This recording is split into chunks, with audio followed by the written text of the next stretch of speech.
Pessoal, tudo bem? Bem-vindos aí a essa sessão aqui dentro de outras que a gente está fazendo aqui no evento. Eu sou o Brian Nascimento, né, trabalho aqui na Accenture, sou o líder de IAM no Brasil para todos os temas de identidade, acesso, autenticação, autorização, enfim. E aí hoje eu vou falar um pouquinho aqui, aproveitar esse espaço, esse keynote para falar um pouco do que a gente tem de visibilidade, o que a gente pensa um pouco de forma breve, né, o que a gente acha quando a gente fala muito daquele tema do Blue Team e do Red Team, do ponto de vista também de ataque e defesa, como que isso tem uma correlação com os temas relacionados à identidade, né? Um tema que a gente escuta bastante também nos últimos anos, que a identidade é o novo perímetro, e aí que 90% dos ataques são feitos via vazamento de credencial, né? Uma porta de entrada ali é uma credencial vazada, uma credencial vulnerável. Então acho que a ideia é falar um pouquinho sobre isso aqui hoje com vocês. Primeiro, acho que vale a gente começar do ataque, né? Porque em defesa a gente tem uma série de coisas que a gente pode falar também, mas do ataque, a gente pode ter um ataque que a gente gosta de falar que não é nem um ataque, né? É quase que um convite pro atacante ou pro cybercriminoso entrar no nosso ambiente corporativo ou tá ali procurando alguém dentro do nosso mundo corporativo, tá, por exemplo, executando uma fraude dentro do ambiente. É quando a gente tem, por exemplo, um tema de fragilidade, né, de senha, né, o que a gente chama do tema de senhas fracas, que a gente endereça muito bem hoje com o dicionário de senhas ou com o relatório anual de senhas vazadas na Dark, na Deep Web, que é um tema que a gente consegue endereçar e trabalhar, por exemplo, com uma blacklist ou uma whitelist de senhas dentro do ambiente, né, com configuração via GPO, enfim, é um tema. Mas esse é o mais fácil, né, aquele mais fácil, né? A minha senha ela é uma senha vazada na Deep Web, ela é uma senha que é exposta, ou é uma senha fácil, é uma senha que ou é o meu nome, ou é o nome da companhia e o ano que a gente está ali vivendo, né? Por exemplo, é, Brasil 2024. Então se torna uma senha fácil, que aí o nosso atacante acaba tendo uma facilidade maior de entrar no nosso ambiente. Mas não, né? Também existem outras formas mais intrusivas de a gente quebrar essa senha, de a gente atacar o ambiente e tentar fazer, por exemplo, um roubo de credencial, que é o password spray, né? O password spray, que é basicamente o password spray, é você tentar um dicionário de senhas, é um conjunto de senhas, não é difícil hoje você ter senhas comuns num arquivo Excel com 100 mil senhas, 1 milhão de senhas possíveis, e você tentar aquelas 100 senhas randomicamente para um usuário que você conheça. Por exemplo, um usuário que tem também um nome muito, muito simples, muito, por exemplo, domain admin. Né? Tá muito fácil. Então, você tenta logar com o usuário admin e você tenta uma dessas 100 mil senhas que você tem no seu arquivo. Essa é uma forma de quebrar a senha. A outra forma muito parecida é quando você tem uma senha, e aí você vai tentar na outra ponta. Né? Você sabe uma senha comum, que eu comentei, Brasil 2024. Deixa eu tentar esta mesma senha para uma base de dados de usuários que eu tenho aqui também dessa empresa, dessa companhia ou do governo, por exemplo. Né? Então, por um outro vazamento, por uma informação interna, ou por uma forma de que eu consegui obter aquela base de usuários, eu faço, ok, já sei todos os usuários da companhia, e hoje em dia também não é complicado, né? Basicamente o e-mail da pessoa é o usuário de login na rede dela, e eu vou tentar aquela mesma senha para todos a minha lista de usuários que eu tenho foi vazada, foi comprada na internet, enfim, isso também pode acontecer.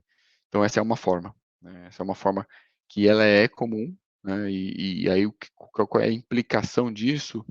É, por exemplo, eu conseguir acessar uma senha de um usuário que tem um acesso privilegiado no ambiente, né, que pode, por exemplo, ter um acesso ao domínio e que consiga fazer uma série de coisas dentro do ambiente tecnológico da companhia, e daí para frente o ataque começa a ser executado. Né? Acho que a ideia aqui também não é falar muito da estrutura de um ataque ou como ele ocorre, mas do lado do ponto de vista de como isso acontece no ponto de vista de acesso, no ponto de vista de identidade. Mas que também é legal também que é o modo de engenharia social, né? A gente conhecer dados da pessoa e conhecer, por exemplo, aonde que ela trabalha e juntar um pouco dessas informações para a gente ter um filtro, né? O atacante tem um filtro e a partir dali ele, por exemplo, conseguir fazer uma descoberta de senha, né? Uma quebra daquela sua senha. E aí a gente vai para a parte mais interessante do nosso lado da defesa, né? A gente está aqui do lado da defesa, né? Do lado do policial e do bandido, a gente está do lado do policial. E aí são algumas várias formas que a gente pode fazer. Eu acho que um ponto muito importante é o ponto de vista de cultura, a gente levar para o negócio a importância da gente ter uma senha forte, a importância da gente cuidar bem da nossa senha, né? E aí isso muito do ponto de vista do usuário, e aí do ponto de vista da companhia, da gente como time de AM, a gente de que forma a gente consegue aplicar regras que os usuários passarão a estar enforçados a usar aquela senha com caractere especial, com caractere dinâmico. Vamos ao MFA, né? A gente tem um dado que o MFA ele eleva a proteção da credencial em até 99%. Imagina que ele quebrou minha senha, mas eu disparei uma solicitação de MFA no dispositivo do proprietário daquela credencial. Dificilmente a gente vai conseguir quebrar. Então, o MFA é uma coisa que veio para mudar, né, esse ponto de vista de senha. A gente tem um desafio muito grande ainda pela frente de garantir que as companhias usem MFA em 100% das contas. A gente sabe de limitações de produto, de licenciamento, ou limitações no próprio uso, né? Essa jornada pode ser uma jornada longa. E acho que uma coisa recente que tem ganhado bastante relevância no mercado, né? Aqui na Accenture a gente já usa o tema de passwordless, a gente não tem senha. É um tema que, de novo, vem para reduzir mais uma vez. Esquece o ataque de password spray, né? Esquece. Não tem o que ele tentar quebrar de senha a partir de um repositório, ou ele tentar quebrar um usuário a partir de uma senha comum, porque a senha não existe. E aí a gente está falando de, por exemplo, do OTP, né, que é o One Time Password, que é aquele código no e-mail aleatório, é aquele push notificação no celular, no aplicativo da pessoa, é um dispositivo FIDO2, que a pessoa vai se autenticar, biometria, facial, leitura facial, enfim, então acho que a gente vem caminhando para um mundo, falando de defesa, com muito mais tecnologia embarcada, né, e uma coisa que vem muito nessa linha, que é o termo, o EBA, né, que é o User Behavior Analytics, que é eu entender o comportamento do usuário, eu entender em que momento que eu deveria ser mais criterioso em relação à autenticação dele, ou em que momento não. Acho que eu tenho que facilitar também para o usuário o dia a dia, né, não vou ficar cada aplicação que ele for chamar, ou cada aplicação que ele for consultar um dado, ou imputar um dado, eu pedir o MFA para ele, isso se torna impraticável, estou tendo uma perda de produtividade, mas no outro do ponto de vista também de eu de eu encontrar um equilíbrio entre proteção, entre segurança e negócio. E aí o tema do EBA, né, do acesso condicional, entra muito bem aqui para fazer esse balanço. Deixa eu entender o que o usuário está tentando fazer, em que aplicação ele está tentando se autenticar, se ela é crítica, se ela é não crítica, se o horário está dentro de uma janela de horário comum daquele usuário, e cada vez mais, aí também conectando com o tema de AI, cada vez mais eu trabalhar os dados estatísticos do ponto de vista de identidade daquele usuário, né, quem que ele é, que departamento que ele pertence, qual é a diretoria dele, quais são as rotinas dele em relação ao uso daquelas aplicações, para eu melhorar a experiência dele, melhorar a experiência do usuário, sem, né, deixar eu perder o balanço do ponto de vista de segurança, porque aquilo ali pode parecer pode parecer um acesso funcional e verídico, né, e que faça sentido, mas que não, pode ser um atacante ali que está conseguindo simular de uma forma muito próxima o acesso daquele usuário, né?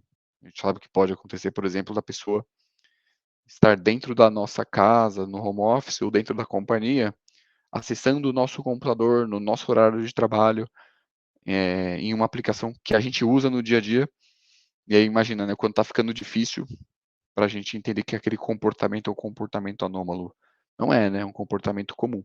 Então, de forma que a gente protege isso aí também. Então, assim, do ponto de vista de defesa, acho que um resumo grande, assim, que é o que a gente está olhando e acho que o mercado está olhando é o uso e a aplicação do MFA, e não só o MFA por ser MFA, é o MFA somado a acesso condicional, né, o EBA, que é entender o comportamento do usuário, e aí também em que momento que a gente vem para uma jornada de passwordless, muito conectada com esse tema de comportamento de acesso condicional do usuário.